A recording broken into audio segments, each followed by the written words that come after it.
Jeg hedder Rikke Lydelsen, og jeg har i mere end 20 år nu brændt for at gøre en forskel for udsatte og traumatiserede børn og unge og deres familier. Både direkte og gennem undervisning og supervision af professionelle på området. Jeg har skabt podcasten Håb, fortællinger fra praksis, for at kunne give en stemme til de gode historier fra praksisfeltet, som ellers jo kun sjældent bliver delt i offentligheden. Det er et rum til deling af viden, erfaring og inspiration, gennem menneskelige fortællinger og dialoger med forskellige mennesker fra forskellige positioner i feltet, både unge og forældre, praktikere og eksperter på området. Mennesker, som har inspireret mig menneskeligt og fagligt gennem årene, og som jeg håber også vil inspirere dig som lytter.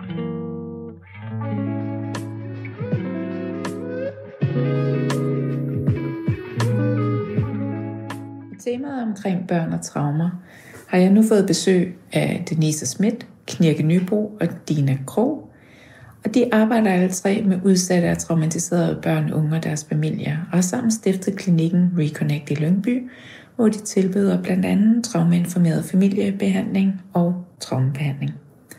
Denise er socialrådgiver og uddannet certificeret traumainformeret familiebehandler og certificeret Reconnect Trauma Release Practitioner og arbejder også som familiebehandler i Københavns Kommune. Knirke er lingvist, lærer, servicehundtræner og har forskellige terapeutiske videreuddannelser, og ligesom Denise har fået certificeringerne i både traumainformeret familiebehandling og Reconnect Trauma Release System. Dina er CAT-PED-psyk og familiebehandler og snart narrativ traumebehandler og arbejder i Helsingør Kommune. Jeg har inviteret dem til en dialog om arbejde med børns traumer, særligt med henblik på udviklingstraumer og arbejdet med både børn og forældre. Og jeg glæder mig rigtig, rigtig meget til at høre, hvad de har at dele med os i dag. Så velkommen til Dina, Denise og Knirke. Jeg kunne godt tænke mig, hvis det var, at vi startede med at høre lidt om, hvad er det for nogle udfordringer, som de traumatiserede børn, I arbejder med, de oplever at have, når det er, de kommer til jer? Jeg arbejder mest med børn i skolealderen, så jeg oplever forskellige udfordringer. Jeg oplever skoleværing, hvor de grund af det, de har oplevet, simpelthen ikke kan overskue tingene mere og er helt kollapset og faktisk ikke kommer ud af hjemmet. Det kan jo både være angst, der gør det, men det også kan være rigtig mange traumatiske hændelser, der har gjort, at det lige pludselig bliver for meget, og så vælger de at blive hjemme ting, og så er det der, man skal hjem og arbejde med barnet eller den unge for at få dem ud igen og få vækket deres system, som er helt kollapset. Det er noget af det, jeg oplever rigtig meget med skolebørn. Og Knirke, så er, at du taler med børnene og de unge. Hvad er det for nogle typer af traumer, som er i spil? Er det noget særligt, som du har oplevet? Der kan være mange forskellige ting. Ja. Det kan selvfølgelig være noget på hjemmefronten, at de har forældre med alkohol eller misbrug på forskellige slags. Men rigtig ofte oplever jeg også, at mange af børnene har haft rigtig dårlige oplevelser i skolen, hvor de ikke har følt sig set og hørt, har fået rigtig meget skæld ud, og især er kommet til at føle sig forkerte, og over lang tid ikke har kunne leve op til de krav, de mener, der er blevet sat, og langsomt har isoleret sig mere og mere, fordi det har været så svært at være i de svære følelser.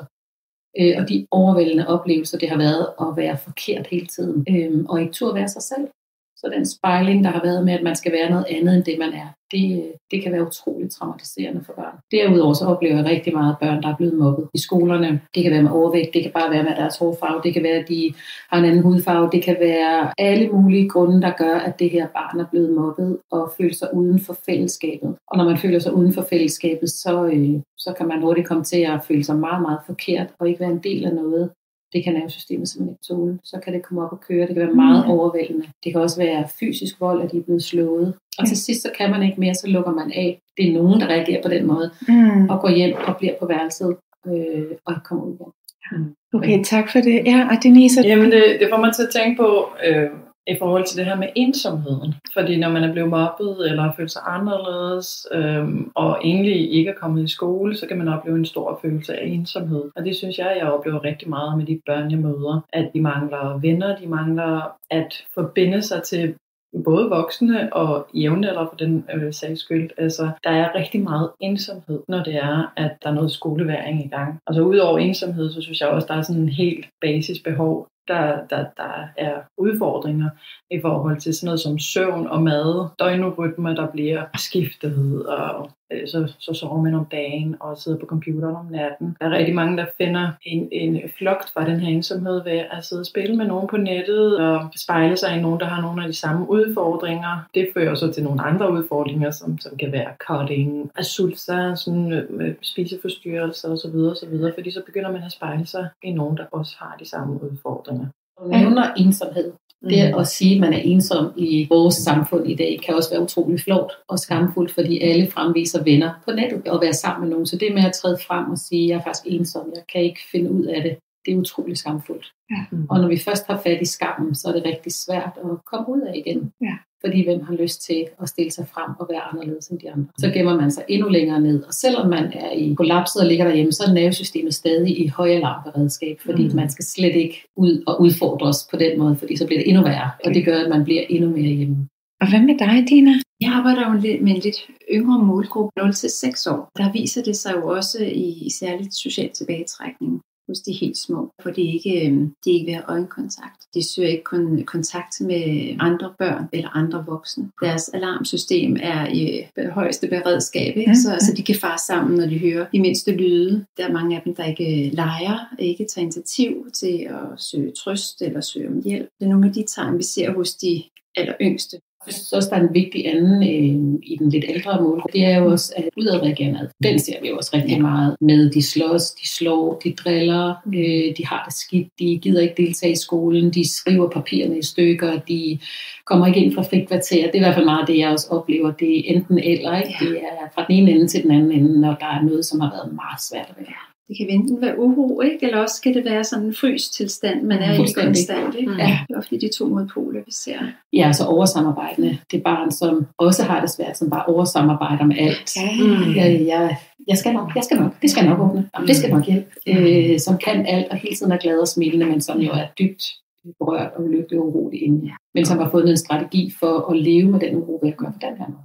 Og på ekstrem overarbejde også i den forstand, ikke? Ja. At det skal tilpasse sig alle hele tiden, ikke? Jo. Det vil tit, at de børn bliver overset af systemet, fordi det er mest de børn, der ligesom viser noget, altså sådan en uro, en udadreagerende adfærd, som bliver set af systemet. Og de børn, der er mere stille og tilpasset, har det med at blive overset af systemet, og så er det først, når de bliver teenager, vi ser dem, hvor de virkelig har brug for hjælp.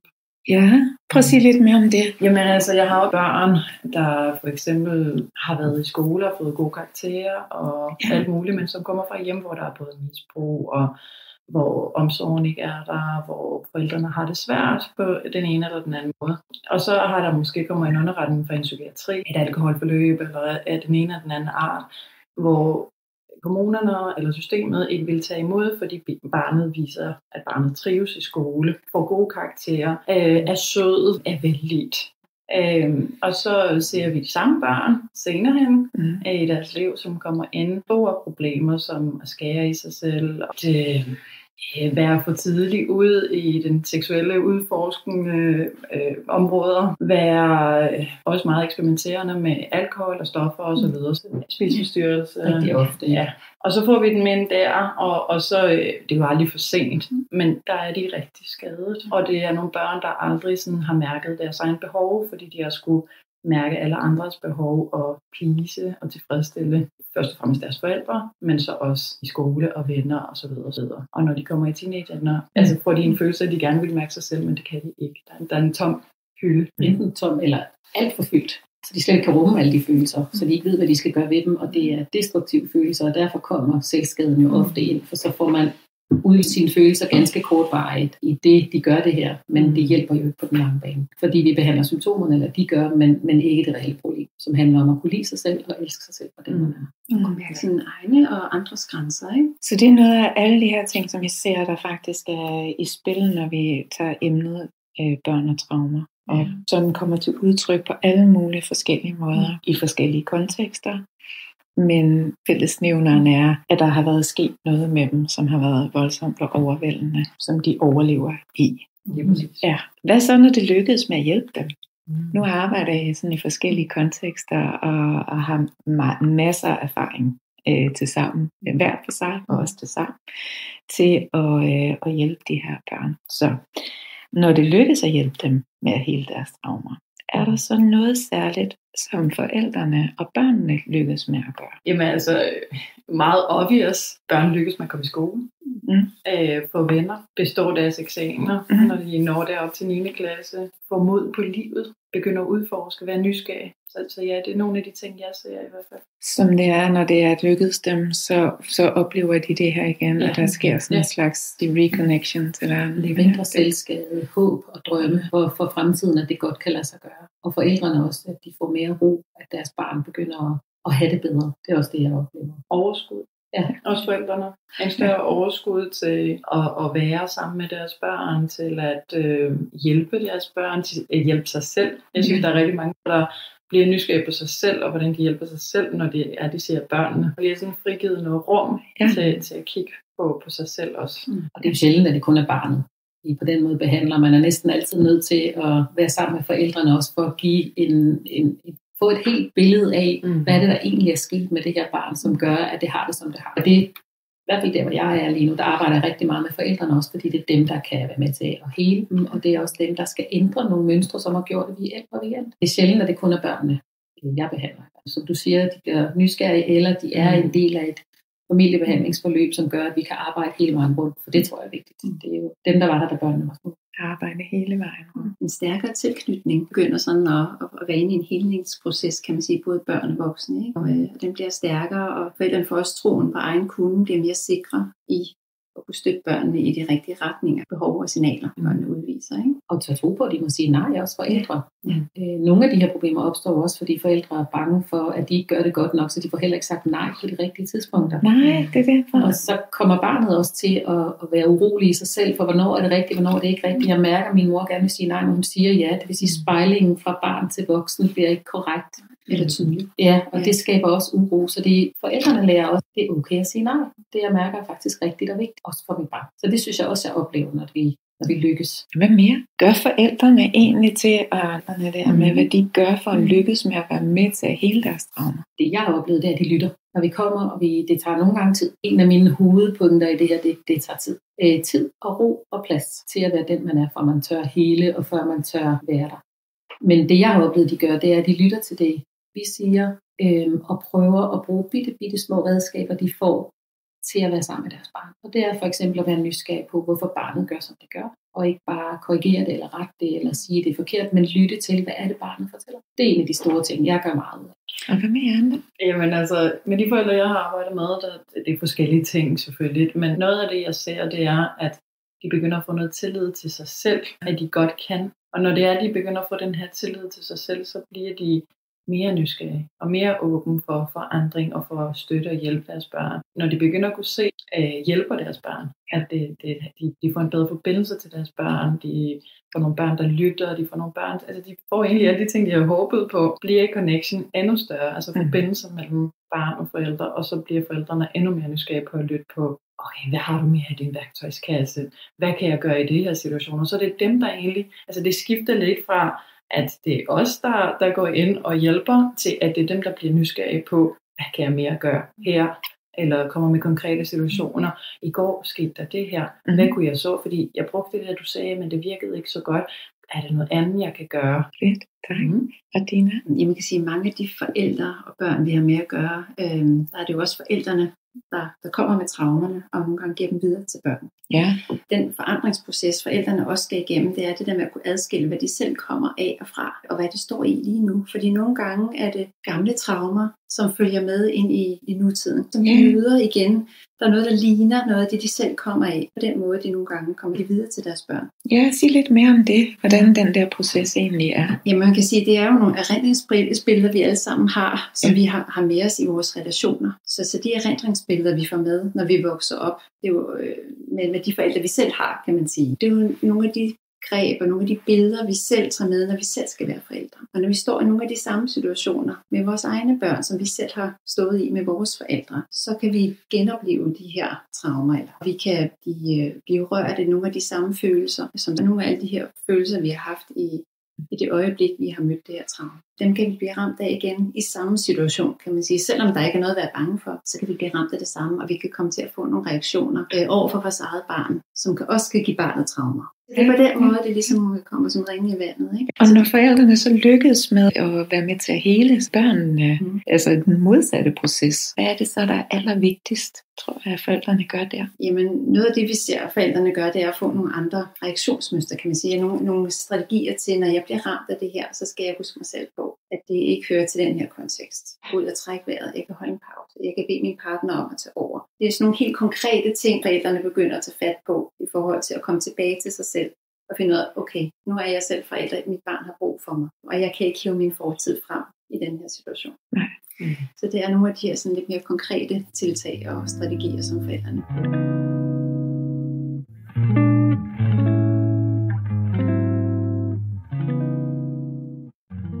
Jeg bliver lige pludselig opmærksom på gamle mønstre, som er noget, de har kørt fra barns ben af, som træder igen her. Så ryger man står der med sit barn, og så ryger man tilbage i gamle mønstre fra man selv var barn. Når jeg kommer ud til familie, så er det barnet, jeg kommer ud på, men ofte er det forældrene, jeg starter med at behandle, sådan så der kommer overskud og ro på, og vi kan sætte nye strategier og nye mønstre i gang. Så kan jeg begynde at arbejde med barnet. Så er barnet jo faktisk tit rigtig langt allerede, for de godt, hvad der er godt og skidt, og hvordan de har det. De skal bare mødes på den ordentlige måde. Hvad er det så, de gør aktivt for at være med til også at bidrage ind i helingsprocessen, hvis der er noget, de gør? Jeg har nogle, de møder jo forældrene med, de bliver glade, de viser tillid til forældrene igen, de har lyst til at være sammen med dem, de tit børn godt sige, ej, hvor er du god, mor. Så glad, når du gør det der. De har det naturligt i dem at gøre deres forældre stolte, fordi de er reelt stolte af deres forældre. Det begynder allerede, så begynder relationen at blive mere normal på den måde. Det er sådan, jeg har oplevet det flere gange. Ja, de bliver mere rolige.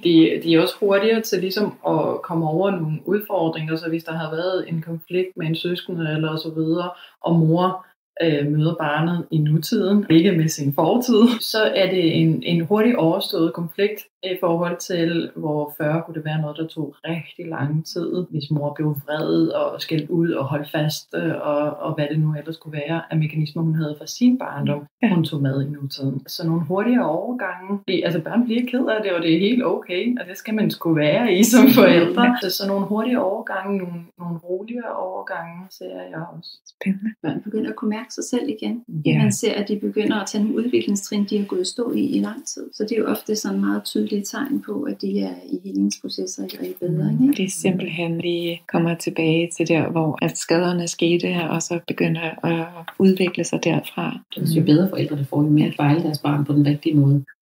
Og når det ikke er i alarmberedskab, ikke, så sker der også noget med børnenes nervesystem. Ikke? Det falder til ro, og kroppen får mulighed for at gennemgå en naturlig udvikling. Ikke? Det var før, da Dina talte om redskaber, og forældrene gjorde konkret brug af børnene, men vi bruger også et redskab, der hedder ord og billeder, som jeg synes er utrolig virksomt. Men der vil jeg se, at det virker rigtig godt, at børn, der tager ekstra ansvar, eller er bange for reaktioner, hvis der er alkohol eller andet misbrug indover. Og der har jeg oplevet det med, at vi kan genfortælle historien på en anden måde, med en anden slutning, hvis man kan sige det sådan. Man laver en lille tegneserie, hvor man siger, der er en dreng, hvis mor drikker, hun har ikke drukket et stykke tid, hun har fortalt, falder aldrig igen. Den næste dag, mor falder faktisk i, og barnet bliver bange og tager ansvar.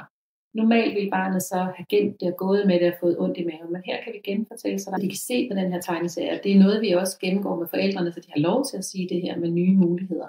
Sådan så, at barnet faktisk ser her, okay, hvis jeg oplever det her, så kan jeg gå til far, jeg kan gå til bedstemor. Jeg kan snakke med dem om de her ting, for det har mor givet mig lov til, og det er faktisk vigtigt. Ja. Den næste tegning bliver så, nu er det sket, og mor er okay, hun er for hjælp, og det er mormor eller far eller nogle andre, der tager ansvar for det her, og mor kommer hjem igen.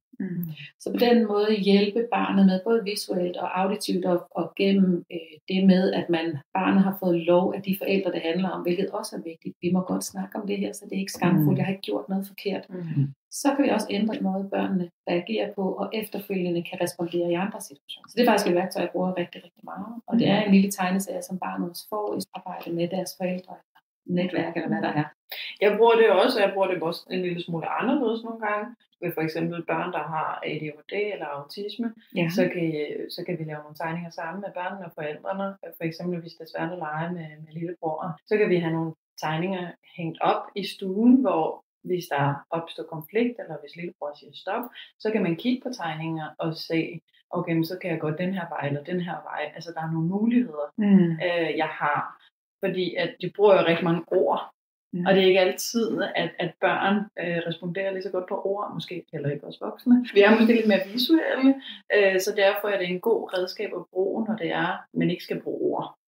Det der med at få kigget op og se, hvilke muligheder man har, det bruger jeg også på den måde. Når du siger det der med alt for mange ord, vi voksne har alt for mange ord, vi glemmer nogle gange at kigge på barnets krop. Hvad er det for nogle sanser, hvad er det for nogle reaktioner barnet har? Har det egentlig bare brug for at sige noget højt og blive vugget og holdt og været med, i stedet for at vi kommer med løsninger og har alle vores ord? Måske er der noget inde i kroppen, de ikke har udtryk for lige nu, så måske kunne vi hjælpe med at give udtryk for, hvad det er for nogle sanser, eller hvad mærker de, og være med dem på den måde. Ja, der er noget om det med at være med dem, uden nødvendigvis at skulle gøre noget, men der er også med til at måske lige netop at modvirke den alenehed, der kan være i traumatiserede mennesker, men uden at skulle alt muligt med det. Ja, uden at fikse det. Uden at fikse det, nej. Ja, sig noget mere om, hvordan I hjælper dem, altså sådan helt konkret i jeres arbejde.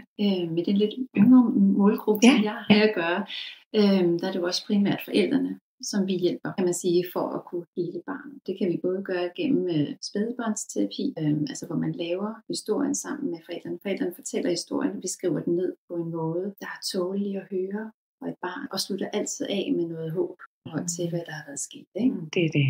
Håb er livreddende. Ja, som så bliver læst op for barnet, ikke, mens forældrene er til stede. Så kan vi bruge sandplage, hvor barnet selv er aktivt i en sandkasse, og kan bruge nogle figurer der, og til at fortælle sin historie og fortælle, hvad det er, der fylder. Sidste ting, som vi også bruger, det er, når vi taler med forældrene om, hvad der har været sket, at vi taler med dem om, hvordan de kan give igen barnet en historie, som de kan tåle at høre. Altså det der med at lave et fotoalbum, få lavet lange, få lavet noget med barnet, så barnet får en fortælling, som de igen kan tåle at høre. Stadigvæk skal det være sandhed, fordi børn kan altid mærke, hvis de ikke får sandhed. Ja, det er det. Ja. Men børn har brug for at høre deres ophav, og de har brug for at høre, hvad det er, de kommer af og fra, og hvad de har været igennem, så de ikke føler, at det er noget, de selv bilder sig ind, eller sådan, kan det her være rigtigt, eller udvikle et falsk selv i forhold til, jamen, jeg synes ikke, den her fortælling passer ind i det, jeg har oplevet. Så kan man godt komme til at udvikle det, man kalder et falsk selv. Så derfor er det rigtig vigtigt, at det er en sand historie, men det er en historie, børnene kan tåle at høre, og hvor der altid er en form for noget håb. Det er det. Ja. Det der betydning af de historier, der lever i børnene, og kommer til altså sådan skal genfortælles til det der sandfærdige historie, og at det faktisk er rigtig afgørende for helingen kan tage sted, det er, at vi tør tale med dem om det, at vi tør sætte de rigtige ord på for dem, selvfølgelig i en alder, de kan tåle. Altså et aldersvarende, og så håbet. Tale om det. Ja. Sige det ved. Rigtig mange børn tror, det er deres skyld. Altså alt, hvad der er sket lige. De andre kan godt se, det er ikke deres skyld, men de tror altid, det er deres skyld. Tag det fra. Det her det er noget, der er sket med dig. Det er ikke noget, du kan godt for. Det er noget, det jeg bruger rigtig, rigtig meget. Og det kan både være indgangen, hvis det jeg skal have en relation til barnet, men det kan også komme senere hen, alt efter, hvad det er for et barn. Nu er jeg tit med dem i skolen, og nogle gange derhjemme, men for mig handler det rigtig meget om at opbygge en relation. De her børn, når jeg møder dem, har allerede mødt rigtig mange. Så det tager tid. Jeg bruger tid på at lære dem at kende, spille fodbold med dem, lege med hundene, være med dem, og så langsomt fletter jeg bitte små ting ind, som gør, at de tør stole på mig. Og når de stoler på mig, så kan jeg begynde at arbejde med det, der er inde i dem, de ved, de er i sikkerhed, når de siger noget. At jeg har fået lov af deres forældre, og de har til, at de må sige det højt, der er inde i dem. De stoler på, at jeg siger kun det videre, som skal videre. Så vi langsomt kan begynde at arbejde med det. Også at de tør tro på, okay, jeg tør godt gå ind i klassen og være der lidt, fordi hun er der, og vi har lavet en aftale om, at hvis det går galt, så gør vi sådan her. Så nogle bitte små skridt, og det tager tid, men det er det, der gør, at de langsomt bliver stolte af sig selv. Og ikke kun jeg siger, de er gode, men jeg bruger rigtig meget. Hvad er du stolt af? Fordi jeg kan godt putte mailing, men det er indvendigt, vi skal bygge op med deres stolthed. Hvad er jeg stolt af? Det bruger jeg. Og især meget af. Det gør noget ved mig. Jeg bliver enormt berørt og glad, når du siger det. For det, at vi har indvirkning på andre menneskers liv i en positiv måde, gør også, at vi bliver stolte af os selv, for så har vi betydning i livet. Vi er en del af noget, så giver det mening at leve. Det er noget, det jeg bruger rigtig meget med de børn, og det er helt ned til 6-årsalderen, at jeg faktisk bruger det her i forskellige måder. Det er ikke bare, det er noget, jeg bruger ofte. Ja. Og helt op til 18, altså, og længere, men nu snakker vi lige. Fordi de er blevet klistret med, nej, var du god, ja, men jeg føler det ikke. Og det er der, tænker jeg, at jeg går ind og bygger. Og når vi er der, så er sikkerheden langsomt bygget rundt om barnet, og så kan vi overveje, om de skal have noget traumebehandling, når de er så sikre, og der er et netværk omkring dem, som kan hjælpe dem, når de har noget traumebehandling med at opbygge det nye måde, de skal være i livet på. Så kan vi behandle. Og der er nogen, der skal være der for at hjælpe dem. Ellers så går jeg ind og behandler, før vi har en måde, hvor vi kan hjælpe det på. Så bygger jeg selvværd op, og bygger alt muligt op, og gode oplevelser, gode erfaringer, men ikke det næste, før der er en sikkerhed omkring det. Det er afgørende vigtigt, men at der er sikkerhed, inden at man begynder at bearbejde noget. Ja. Stolthed er modmagt til skam. Ja, det ved vi jo. Det er jo bare det bedste greb, kan man sige, og det bedste fokus at have, når man arbejder med børn og unge, der har været udsat for mange virkelig ubehagelige ting. Og når I begge to nævner stolthed, så får det mig til at tænke, at den måde, jeg arbejder med mine forældre på, det er at skabe noget stolthed i forældrene også, ved for eksempel noget løsningsfokuseret tilgang. Ja. Ved at se på de ting, der fungerer i hjemmet, for der er altid noget, der fungerer. Forældre vil altid være gode forældre, men de har nogle ting på over tiden, som måske gør, at de har nogle strategier, som ikke altid er det bedste for deres børn. Men jeg går ind og ser på, hvad der fungerer i det hjem, og jeg maler det stort. Jeg siger det med store ord. Jeg fortæller dem igen og igen. Og jeg kan se, hvordan den her stolthed hos forældrene vokser. De nærmest, man kan se det på deres krop, bliver mere sådan store i det, og står mere fast med.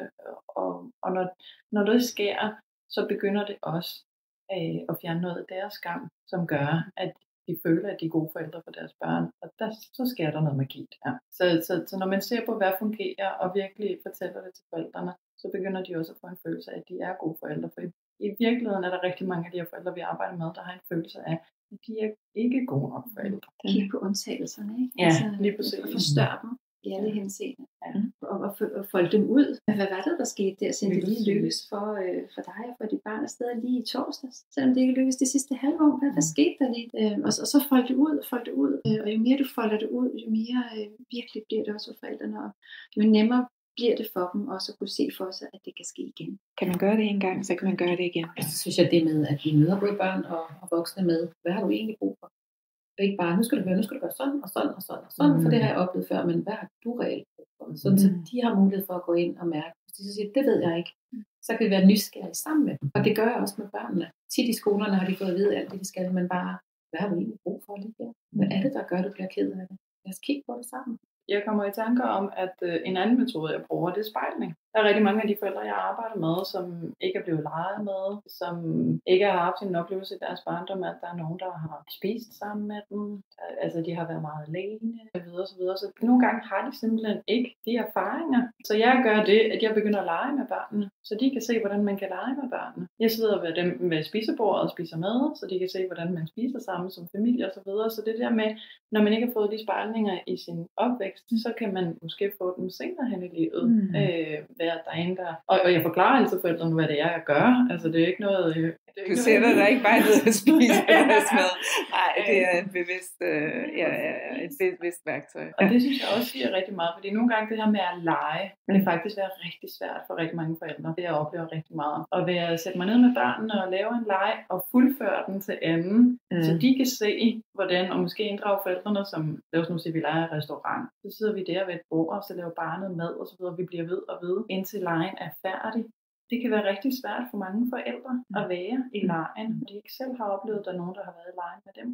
Så det her med at få lavet nogle øve sig i at lege, det betyder rigtig meget både for forældrene, men virkelig meget for børnene. Brug for nogle rollemodeller. Ja. Altså det er det, vi bruger ved os selv som værktøj i, kan man sige en gang imellem også være fysiske rollemodeller i deres praktiske hverdag. Og sammen, hvordan stiller jeg spørgsmål til børnene? Hvordan får du dem til at snakke? Lad os sætte os sammen. Så kan du høre, hvordan jeg spørger dit barn om nogle ting, som gør, at de åbner for noget af det, de gerne vil fortælle. Det er der også mange forældre, der siger du det på den måde? Ja. Så kan de på den måde, kan man også spørge sådan? Ja, det kan man også. Og det reagerer dit barn rigtig godt på. Så oplever de sådan en, så prøver jeg at stille det lidt omvendt. Og tit, når jeg siger det, når jeg bare er sammen med dem, kan de have svært ved at omstille det til situationen, fordi der er så mange ting i det, men når de ser mig gøre det i situationen, så er det sådan lidt, det var sådan der. Det kan det være. Eller forældrene har glemt, hvordan det er, at mange siger, de kan ikke finde noget at rykke op børnene. De rykker ikke ordentligt op. Har du vist dem, hvad de gerne vil have? Så hvad det er, du vil have? Nej. Hvordan skulle de så vide det? Altså sådan en lille 9-årig, der jeg kom hos, som skulle ræse sin seng med om morgenen og rydde på sit værelse. Men han vidste ikke, hvad hun ville have. Så han gjorde jo bare noget, så blev hun sur indtil sit seng. Kunne vi prøve at rydde op sammen, så han ved, hvad det er, du gerne vil have. Så løst. Han vidste det jo ikke. Det er sådan nogle simple ting i virkeligheden, der skal til, ikke? Han vidste bare, at han var forkert og fik skæld ud. Men hun ville bare så have det på en anden måde. Og det fungerer.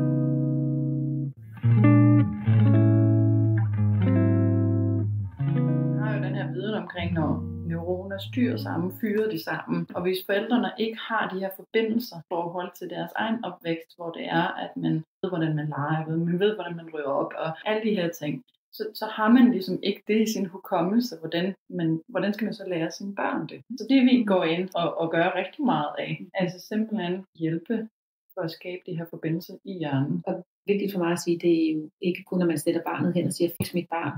Fordi det kommer til at hjælpe, hvis ikke vi kigger på helhedsbilledet. Hvad er det, der sker omkring barnet, som gør, at vi er, hvor vi er. Jeg vil også sige, at det vigtigste pointe i det her arbejde, det er, at man kigger på hele familien, og ikke på det enkelte barn. Fordi det gør jo, at barnet bliver problemet. Kan vi være med til at tilføre endnu mere skyld og skam, hvis det er, at det er kun barnet, vi kigger på. Så det er holistisk og helhedsorienteret. Jamen, jeg arbejder også med KOSP. KOSP er et forældreprogram, som også hedder Tryghedscirklen, som er bygget på 50 års forskning på tilknytningsteorien, som man sikkert også kender en lille smule til, eller har hørt en lille smule om i en eller anden sammenhæng. Den bygger på en meget simpel grafik, som er en cirkel, hvor man på toppen af cirklen har barnet, der går ud og udforsker verdenen. Det gør børn jo på alle mulige forskellige måder. Men når man er et spædbarn, så er det, at man lige kigger væk og lige har brug for en pause, eller man kigger på noget særligt, kigger måske på lyset udenfor. Og hvis man er et større barn, så kan det være udforskning af at klatre op i et træ, eller udforske en relation. Det kan være alle mulige former for udforskning, børnene kan på den øverste del af cirklen. På den nederste del af cirklen har vi barnet, som løber ind i den trygge havn hos forældrene, når det har brug for at blive tanket op. Forfyldt sin følelseskop, som programmet lægger op til, at vi skal kalde det. Det der med, hvis man bliver ked af noget, man bliver bange for noget, man føler skam eller skyld over noget. Det er der, barnet løber ind på den nederste del af cirklen, kan man sige, hvor barnet kan føle vrede og ked af det. For enden af den ene ende af cirklen, kan man sige, det er sådan en oval cirkel, grafikken går på. Der har man forældrenes hænder, som jo skal være dem, der støtter børnene, både når de er ude at udforske, og på den nederste del af cirklen, hvor barnet kommer ind og har brug for at blive tanket op. Når vi har programmet med forældrene, ofte bliver det kørt i et gruppeforløb, men vi kan også køre dem i individuelt forløb. Så taler vi også med forældrene om, hvad de har med i deres rygsæk. Hvad har de med i forhold til det forældreskab, deres egen forældre har haft? Hvilke billeder og følelser har de haft i forhold til at kunne møde børn i de her grundfølelser? Så det kommer ind og taler med forældrene om det. Hvor de føler sig mest trygge, om de føler sig mest trygge ved at sende barnet ud og udforske, eller om det ligger noget ubehag i dem, hvordan de har det, når barnet kommer ind og er hysterisk, og hvad de nu kan kalde det af ord, ikke? Hvordan det har det med at modtage barnet i de følelser. Så taler vi lidt ind i, jamen vi går ikke så meget ind i, hvad skyld og skam i, hvad de selv har gjort, og hvad de selv kommer af, men der er en refleksion af, hvad det vækker i dem, og hvad de kan gøre for at, ligesom at skille de følelser ad, som jeg også var inde på tidligere. Det der med, at man kommer med noget, og det kan fortiden kan ligesom komme ind i nutiden. Hvordan kan de skille det ad, så de kan møde deres børn i de følelser, fordi alle følelser skal være relevante og skal tages imod, kan man sige, så barnet kan få en sund følelsesmæssig udvikling. Og så taler vi også om, det er også en del af en af sessionerne, det der med, hvordan man reparerer, hvis man er kommet til at råbe sit barn, hvis man er blevet ramt af fortiden, kan man sige, kommer til at gøre nogle af de samme mønstre, man kommer af. Ikke? At det faktisk er noget af det aller vigtigste, man kan gøre. Fordi vi alle sammen kan jo komme til at træde siden af, gøre noget uhensigtsmæssigt. Ja, det er det. Vi går ikke efter 100%. Så det der med, at man går ind og reparerer med barnet, mentalt med barnet, og som Knirke nævnte før, det der med at tage skylden for barnet, og at forældrene tager ansvar for relationen og det, der er sket. Spændende. Og hvor meget er det, at man skal være gode forældre? Der er der nogle undersøgelser, der er lavet. Er det ikke 30% af tiden? Jeg mener, der er noget der, som vi ligger nede på 30%. Jeg er lige der omkring. For at kunne udvikle, at det er godt nok at udvikle tryg tilknytning, og det er godt nok, at det er faktisk så meget, vi kan tåle, som mennesker ikke at få. Så det er igen det, vi taler om good enough. Også fordi jeg tror, der er rigtig mange forældre, der tænker, at de skal i hvert fald derop til på de 100, ikke? Ja, det. For at deres børn kan komme og trives og have det godt og alle de her ting. Og jeg tror, det er en ting, der skal ud i verden, det der med, at vi skal ikke nødvendigvis være, det kan vi ikke. Vi kan ikke være tæt på de 100% at være god nok forældre. Så måske er der lidt håb i det. Netop, fordi ellers så skal vores børn jo også være perfekt. Hvis det er det, vi spejler dem i og møder dem i, er kun god nok, hvis man er perfekt. men så er vi en cirkel, der kun kan komme til at være dårlig. Det er jo meget lige nu, også i samfundet, altså hele tiden det der med samfundets normer, ikke? Den vi som forældre også måler os med, og hvis vi på de sociale medier kun ser alt det, der er perfekt, så er det det, vi måler os med hele tiden op imod. Så når I nu, hvis vi lige sådan kigger ind i jeres allerbedste erfaringer med at arbejde med traumatiserede børn og deres forældre, som vi hører om her nu, hvad er det så, at I vil sige, der er særligt hjælpsomt? Ja, jeg ville citere Knirke fra tidligere, og sige, at noget af det, jeg har lært at brænde mig på en del gange, det er simpelthen at tage det langsomt. Det er noget af det, der er allervigtigst i arbejdet med traumatiserede mennesker. Jeg oplever, at der er rigtig meget mangel på tillid. De mennesker, jeg arbejder med, har været i systemet i rigtig lang tid og har prøvet at få alle mulige slags for hjælp, som ikke har givet resultater.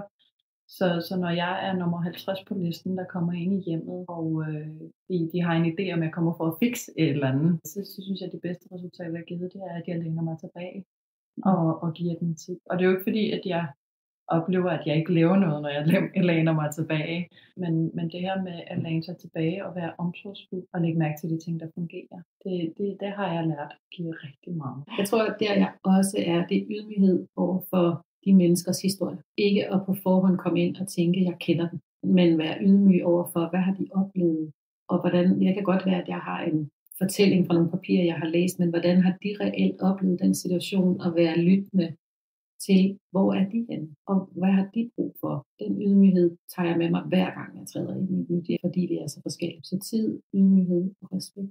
Og nysgerrighed. Ja, og nysgerrighed. Fordi autentisk nysgerrighed. Ikke? Ja. Ikke bare være nysgerrig for at være nysgerrig, men sådan virkelig være nysgerrig på det menneske, du står overfor. Hvor kommer du fra? Hvad er der sket med dig? Ja. Og så stille og roligt ligesom lytte på og virkelig være interesseret i, hvad et andet menneske har været igennem. Og ikke have en dagsorden.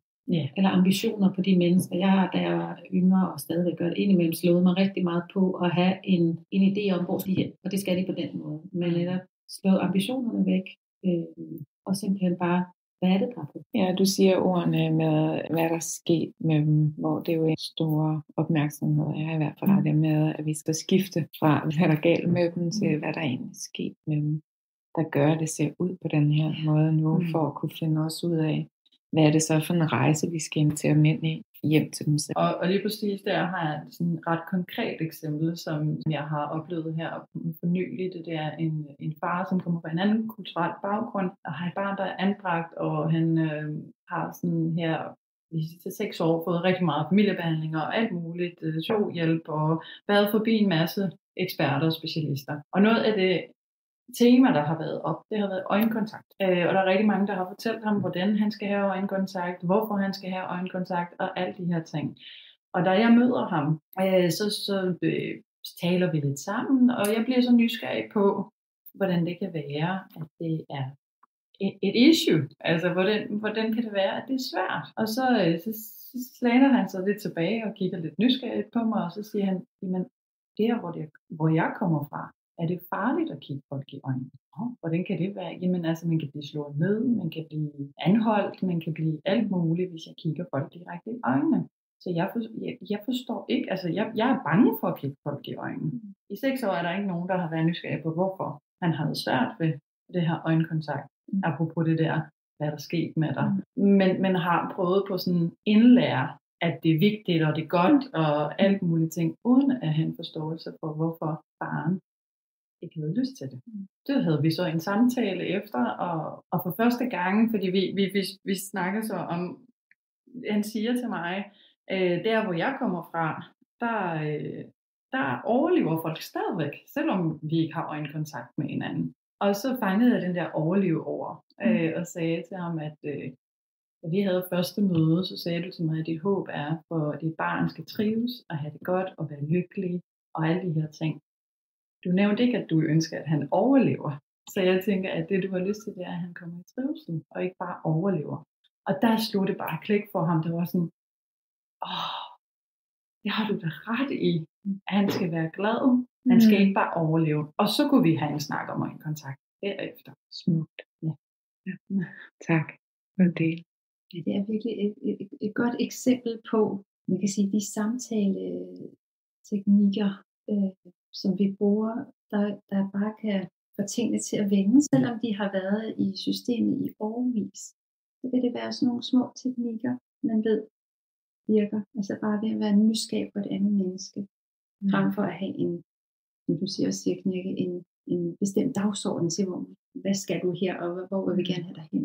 Det er meget det, som er helt humlen i det. At være nysgerrig på de mennesker, vi har med at gøre. Fordi det er et kæmpe stort tillidsarbejde i at nå dertil, for at overhovedet kunne arbejde med. Har I andre lyst til at dele sådan en smuk historie fra jeres praksis? Jeg arbejder med en familie, hvor jeg blev sat ind, fordi at pigen ikke ville i skole. Og at storebror også havde haft problemer, men nu var kommet i gang. Og jeg har arbejdet, og det har virkelig været svært at komme ind og finde ud af, hvad det handlede om. Vi har snakket meget, og der er rigtig mange ord i den her familie. Ord. Og til sidst, så fandt jeg endelig ud af med moren, da hun fik åbnet, fordi hun var ligesom, hun ikke ville slippe sin datter. Hun skulle være med hende hele tiden. Det var virkelig meget holden fast, og barnet kunne ikke noget, og barnet er 12, så det er ikke et lille barn, vi har med at gøre. Indtil det gik op for mig, da jeg fik en længere snak med mor, at mor har oplevet at miste et barn tidligere. Ikke noget, der stod i papirerne, ikke noget mor og far har snakket om. Ikke noget, som har været inde i vores, indtil at jeg fik lov at lave en form for traumelinje med hende, fordi jeg kunne simpelthen ikke få tingene til at gå op. Så der var noget, der ikke passede i det her, og jeg kunne ikke få fingeren på det, og der var ikke nogen, der ville åbne, og jeg synes, jeg gik rundt om den varme grød rigtig længe, indtil jeg en dag fik mor til at sætte sig ned og lave en traumelinje sammen med mig, og så dukkede det jo op, at de havde mistet et barn for længe siden, da de var helt unge, ham og hende og manden, som døde 2 måneder efter. Så begyndte det at give mening, og så kunne vi arbejde, fordi så var det ligesom, at vi havde fundet hen til noget af det, der gjorde, fordi jeg blev ved med at bede hende om, du skal lige give lidt slip på dit barn, måske kunne hun godt tåle at komme derhen, men det er jo klart, at mor har været virkelig bange, når der har ligget noget, hun har lukket af for, hun har mistet en gang. Og det er det her med, hvordan fortiden spiller ind i nu. Den fortid, som vi på en eller anden måde ikke har så meget viden om. Men når det udspiller sig i nuet, så er det et levn for fortiden, som dukker op, som kan stå i vejen for, at man kan gøre det, der skal til, for at børnene får det. Og lige her havde mor jo ikke de sikre hænder som en KSP til at sende sit barn ud. Nej, det giver for alt var farligt. Ja.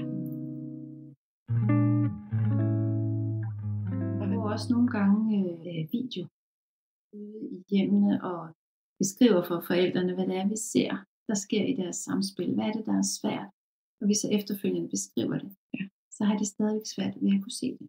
Ja. Men når vi videofilmer det, altså bruger en form for Martimeo-metode, så får de mere øje eller blik for, hvad det er, der sker. Hvad er det for nogle signaler, de sender til deres barn, der gør, at barnet har svært ved at give slip.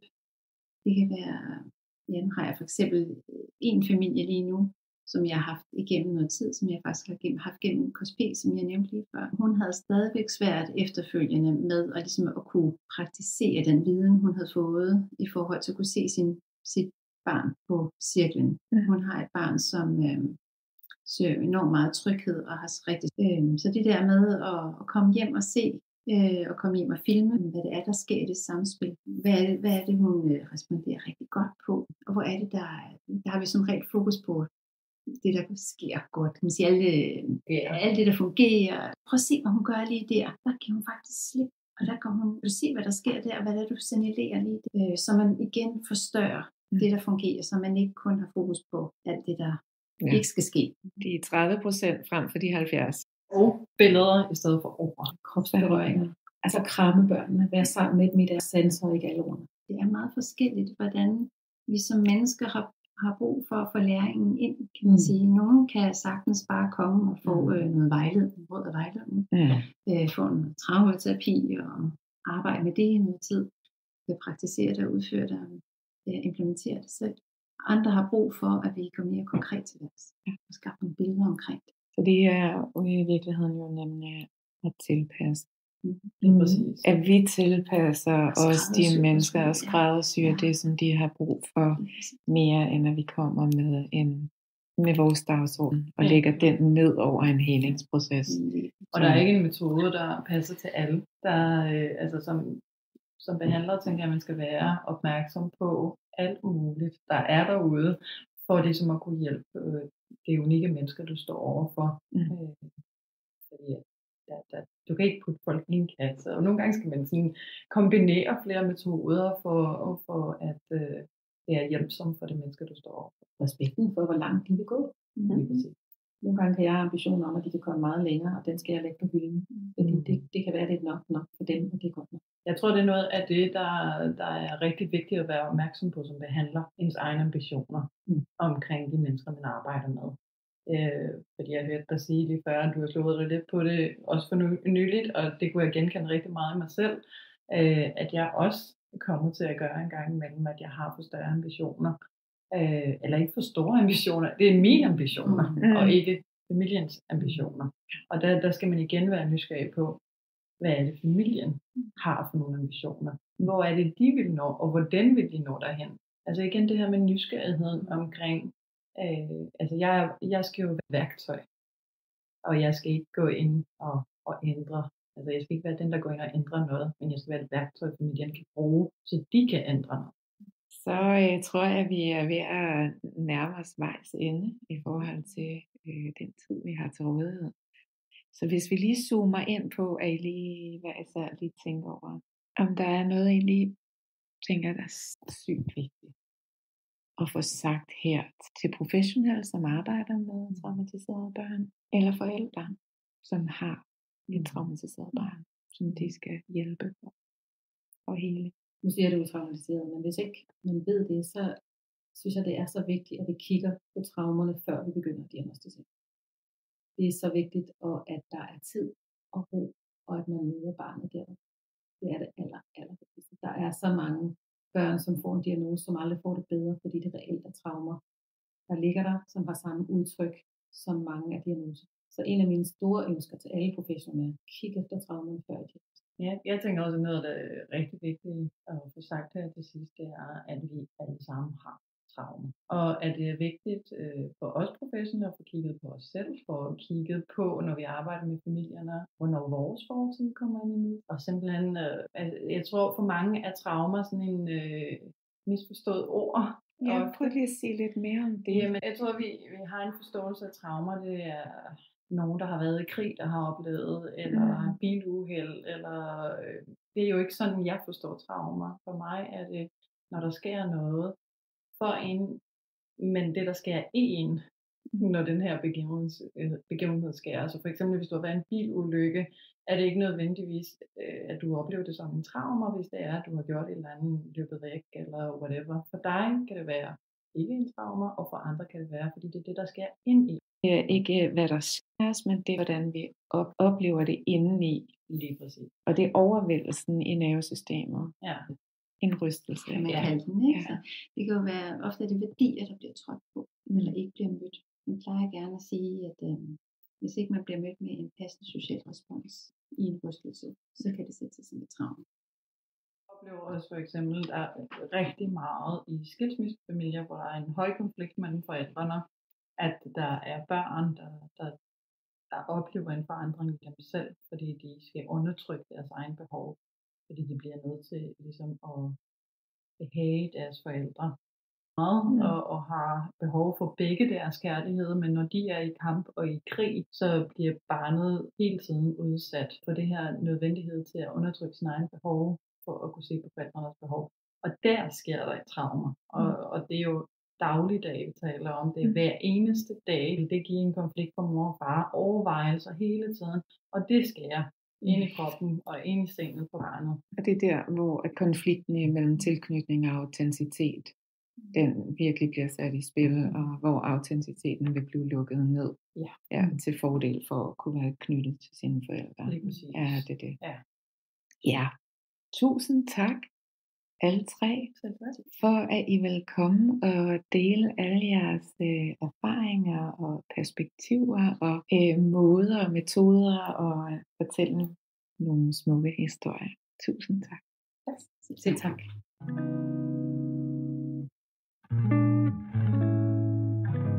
Til slut vil jeg sige tusind tak, fordi du lyttede med.